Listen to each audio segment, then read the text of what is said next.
अस्सलाम वालेकुम। Welcome to एमराद। दोस्तों, बात आज हम करने जा रहे हैं इंडियन एयरफोर्स के एक बहुत अहम एयरक्राफ्ट जिसका रोल बहुत अहम है इंडियन एयरफोर्स में, उसे ग्राउंड कर दिया गया है और इसे खुद इंडियन सोर्स ही कवर कर रहे हैं। दोस्तों, ये जो एयरक्राफ्ट ग्राउंड किया गया है बेसिकली रिसेंटली इसका एक क्रैश हुआ था और इसका हम कंपैरिजन करेंगे इसी की कैटेगरी के एयरक्राफ्ट के साथ जो कि पाकिस्तान की सर्विस में है।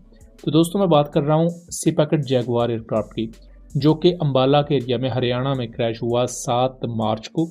ये इंडियन एयरफोर्स का एयरक्राफ्ट जब क्रैश होता है तो उसके बाद खबर ये आती है कि इसमें टेक्निकल फेलियर आया था, बट पायलट इजेक्ट करने में कामयाब रहे। जैगुआर एयरक्राफ्ट 1970s 1980s की टेक्नोलॉजी है, बट स्टिल ये आज के दौर में भी इंडिया के लिए बहुत ज़्यादा अहम है। बिल्कुल वैसे ही जैसे मिराज एयरक्राफ्ट 50 साल से ज़्यादा पुराने हैं, बट पाकिस्तान एयरफोर्स के लिए उनका रोल बहुत ज़्यादा आइकॉनिक है। ऐसा है क्यों? यहाँ आपको ये समझना होगा कि लेट 1970s में सिपाकट जैगुआर इंडियन एयरफोर्स में इंडक्ट किए गए थे दोस्तों। उसके बाद हिंदुस्तान एरोनॉटिकल लिमिटेड्स ने खुद इनको शमशीर लोकल नेम दिया और इन्हें टीओटी के तहत बनाना शुरू कर दिया, असेंबली शुरू कर दी इनकी। उसके बाद 1987 से 1990s तक जो श्रीलंका में एक प्रॉपर सिविल वॉर जैसी सिचुएशन थी, इंडिया की पीस कीपिंग फोर्सेज वहां गई जैगुआर एयरक्राफ्ट ने, वहां भी मुख्तलिफ मिलिटेंट्स के खिलाफ बॉम्बिंग ऑपरेशंस किए। फिर कारगिल वॉर में भी इनका काफी ज्यादा रोल रहा।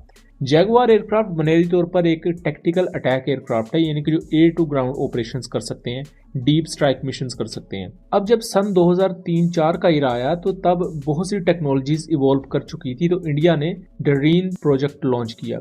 डरीन का मतलब था display attack ranging inertial navigation.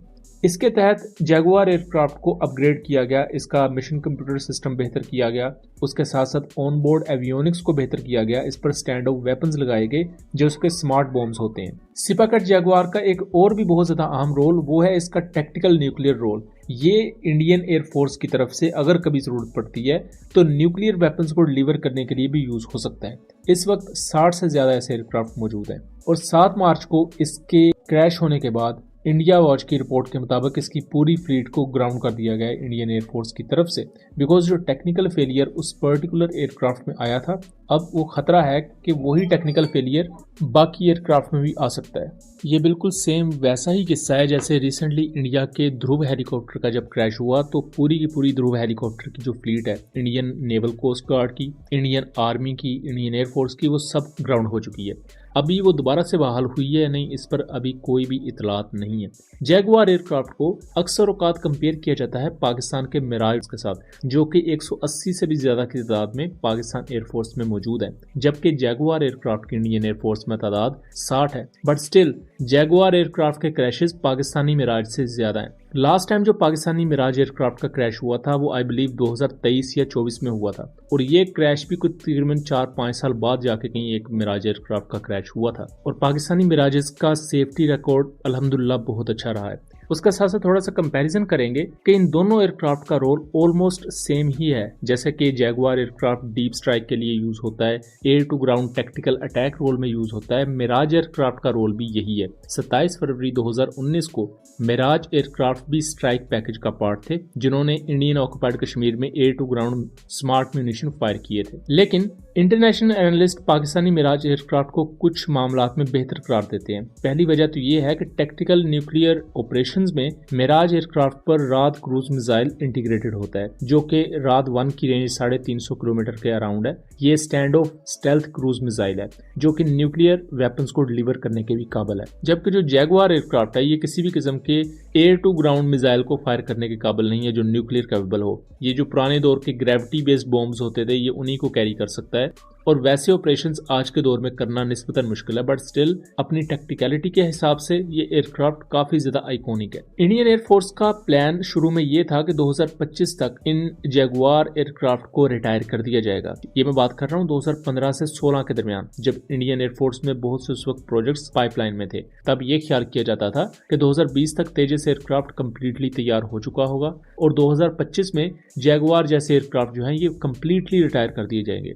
लेकिन अब जो रिवाइज्ड टाइमलाइन है उसके मुताबिक इंडिया को 2031 तक ये जैगुआर एयरक्राफ्ट हर सूरत इस्तेमाल करने पड़ेंगे, क्योंकि इनका जो सक्सेसर है यानी कि LCA तेजस MK1 एयरक्राफ्ट उसकी इंडक्शन कई सालों तक डिले का शिकार रही है। बट कहा जा रहा है कि 2025 में उनको फाइनली इंडक्ट किया जाएगा। देखना दिलचस्प होगा कि ये ऊंट किस करवट बैठता है। अल्टीमेटली जैगुआर एयरक्राफ्ट के ग्राउंड होने से रिलेटेड बात की जाए तो इसको मेन स्ट्रीम इंडियन मीडिया में तो ऑलमोस्ट छुपाया ही जा रहा है, लेकिन इंडिया के कुछ मीडिया हैंडल्स हैं जिन्होंने इस चीज को क्लेम किया है। ये चीज कई हद तक एक्सपेक्टेड भी थी कि एक ही दिन में इंडिया का जैगुआर फाइटर एयरक्राफ्ट क्रैश हो गया और फिर वेस्ट बंगाल में AN-32 एयरक्राफ्ट भी क्रैश हो गया। इस पर detail video main channel AM रात पर बनाई हुई है, उसका लिंक डिस्क्रिप्शन में दिया होगा, उस वीडियो को जरूर देख लीजिएगा।